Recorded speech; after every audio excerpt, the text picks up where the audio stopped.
I remember that one of my teachers once, and she's my cousin, and she's a very stern teacher, but a very, very good one. So my brothers and sisters said they were good students.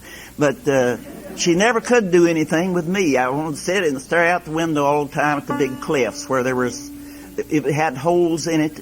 This cliff did, and it was called the Jewel Rock, because a man by the name of Jewel had jumped from it and committed suicide at one time. So it was called the Jewel Rock, and I would sit there, and pretty soon I'd begin to have fantasies about little green dwarfs coming out of those holes. They would live in there, and they'd come out and play fiddles and play music, and I'd get so carried away in my fantasies that I could just see them. And about that time, the teacher everybody else would be working on their exams and things like that.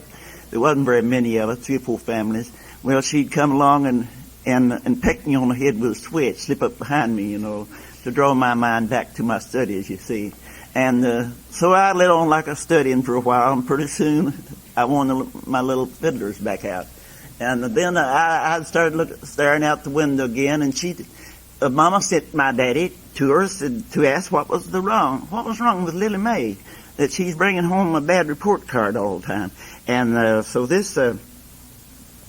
he brought it up at the supper table that night. Her mama brought it up. She said, "White, did you go and..." Daddy's name was Doe White.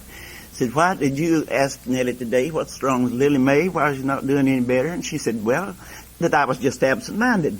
And well, to me, I was already under fire and afraid to raise my head. They'd been scolding me so much.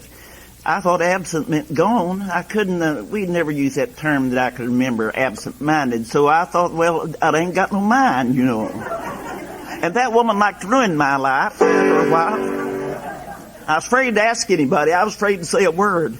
But it's funny, when I got into teenage and got playing the fiddle and got to go into playing for square dances, we'd moved on down the river where there's a lot of people, and going to church and going to Sunday school and things like that. My life got happy. And I found a teacher that just dearly loved to work with me, and she encouraged me to play and draw pictures and paint and color, which I like to do first. And then before I knew what hit me, she'd have me working.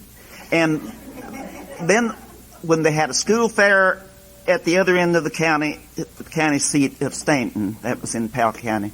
We lived in the Red River Gorge. She took me and entered me in the all-around good student contest, or whatever they called it. And I won second place for the county, and surprised all my old teachers and shocked my schoolmates and my parents. Well, they haven't got over it yet. But anyway, I could do it. I just preferred not to. You know what I'm saying? I don't think about music all the time and drawing pictures and painting and coloring.